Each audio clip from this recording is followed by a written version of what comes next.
یہاں محمد اورنگزیب صاحب کے پاس نیدرلینڈ کی شہریت ہے، پاکستان کی شہریت ہی نہیں ہے، اور انہیں وزیر بنانے کے بعد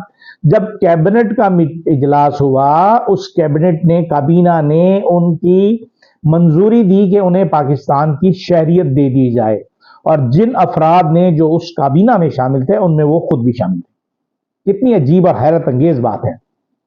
ہم منافقتوں کے انتہاؤں پر رہتے ہیں۔ ہم جو ہمارے اوورسیز پاکستانیز ہیں ان کے لیے اس طرح نہیں سوچتے کہ وہ ووٹ ڈالیں، لیکن جو دوسرے راستے سے آ جائے، اور وہ حبیب بینک کے ظاہر صدر ہیں تھے، بلکہ جب وہ حبیب بینک ایک بہت بڑی مشکل میں رہا، جب گزشتہ ڈونلڈ ٹرمپ کے دور حکومت میں وہاں منی لانڈرنگ ہوئی، اربوں روپے کی منی لانڈرنگ پاکستان سے کی گئی، اور نیو یارک برانچ ان کی بند بھی ہوئی، جرمانہ ہوا اربوں روپے کا۔ اس کے بعد انہوں نے حبیب بینک کو وہاں سے نکالا کہ کس طرح اسے ہم باہر نکال سکتے۔ اسی طرح حاج چیمہ صاحب جو ہیں انہیں بھی آدھی منسٹری دی گئی ہے، لیکن وہ مسلم لیگ نون کے بڑے بہت ہی زیادہ لائل ہیں، وہ پی ٹی آئی حکومت میں انہیں نیب نے بھی اٹھایا کچھ عرصے تک، ظاہر ہے سی ایس پی افسر ہیں، بیوروکریٹ ہیں سابق، اب وہ کیا کرتے ہیں پتہ نہیں کیا ہوتا ہے۔ جبکہ ایک جو سب سے زیادہ حیرت انگیز مجھے جو ڈسٹریبیوشن لگی وہ لگی وزارت خارجہ پر، کہ کیا وزارت خارجہ آپ نے اسحاق ڈار صاحب کو دینا اتنا ضروری تھا، کیونکہ وہ آپ کے سمدھی ہیں، بہت ضروری تھا آپ کا وزارت خارجہ انہیں دینا، جس کا انہیں کوئی تجربہ ہی نہیں ہے۔ ان کا تجربہ تو فائنانس تھا،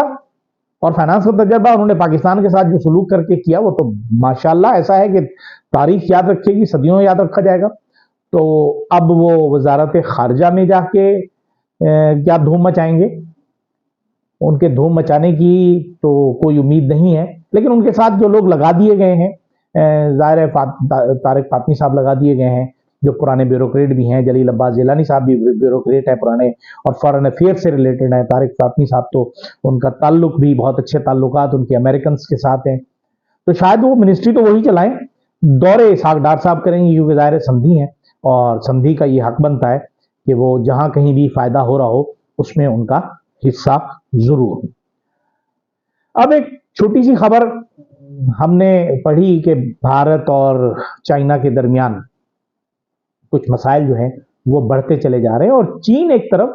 جہاں آہستہ آہستہ اس کی ترقی جو ہو رہی ہے وہ اپنی معاشی ترقی کے اہداف تو پورے کر ہی رہا ہے، اب وہ اپنے دفاعی ترقی اور دفاعی بجٹ میں بھی مسلسل اضافہ کر رہا ہے، اور یہ چیز اس بات کی غمازی کر رہا ہے کہ چین جو ہے آئندہ دہائی میں دنیا میں فوجی یا عسکری حیثیت سے بہت بڑا رول پلے کرنا جا رہا ہے یا ٹیک اوور کرنے جا رہا ہے۔ شاید اس کا سب سے بڑا جو اڈا ہوگا یا پہلا مضبوط ترین اڈا ہو، اگر ہم پاکستانیوں نے کر دیا، ہو سکا ہم سے، ہم کرنے والے تو ہے نہیں، ہم تو صرف اپنی جیبیں گرم کرتے ہیں، ملک جائے بھاڑ میں، جائے جہنم میں، ہمیں اس سے کچھ لینا دینا نہیں ہے، عوام جائے بھاڑ میں، ہمیں کوئی اس سے لینا دینا نہیں ہے، آئین پاکستان کو اٹھا کر ہم ردی کی ٹوکری میں پھینک دیتے ہیں، کیونکہ اس میں ہمارے فائدے نہیں ہوتے، جہاں ہمارا فائدہ ہوتا ہے وہاں کام کرتے ہیں۔ تو ایسی صورتحال میں چین جو ہے ایک بہت اہم رول پلے کرنے جا رہا ہے، ون روڈ ون بیلٹ، سی پیک، لیکن پاکستانی تو اتنے بدنصیب لوگ ہیں ہم لوگ کہ ہمارے حکمران جو ہیں وہی اندھے آتے ہیں، اندھے ہی ہوتے ہیں ہمارے حکمران، اور اگر ہم کسی اپنی مرضی کے کسی ممبر کو ووٹ دیں تو اسے فارم 47 کے ذریعے ہروا دیا جاتا ہے۔ شاید ہمارا نصیب ہی اتنا برا ہے، خدا نے آج تک اس قوم کی حالت نہیں بدلی، نہ ہو جس کو خیال آپ اپنی حالت کے بدلنے کا۔ ہم تو اپنی حالت بدلنے کی کوشش کر رہے ہیں، لیکن جو ہمارے اوپر بیٹھے ہوئے نا وہ ہماری حالت نہیں بدلنے دینا چاہتے، وہ نہیں چاہتے کہ پاکستانی ترقی کرے، وہ نہیں چاہتے کہ پاکستان ترقی کرے، وہ نہیں چاہتے کہ پاکستان دنیا میں لیڈروں والا رول ادا کرے، وہ صرف یہ چاہتے ہیں کہ ہم لوگوں سے بھیک مانگتے رہیں، 1 ارب ڈالر کی، 2 ارب ڈالر کی، 3 ارب ڈالر ہمارے اکاؤنٹ میں رکھوا دیجئے، 3 سال تک مت اٹھائیے گا، ہمارا بیلنس شیٹ اچھی رہے گی، ہمارا فلاں ہوگا۔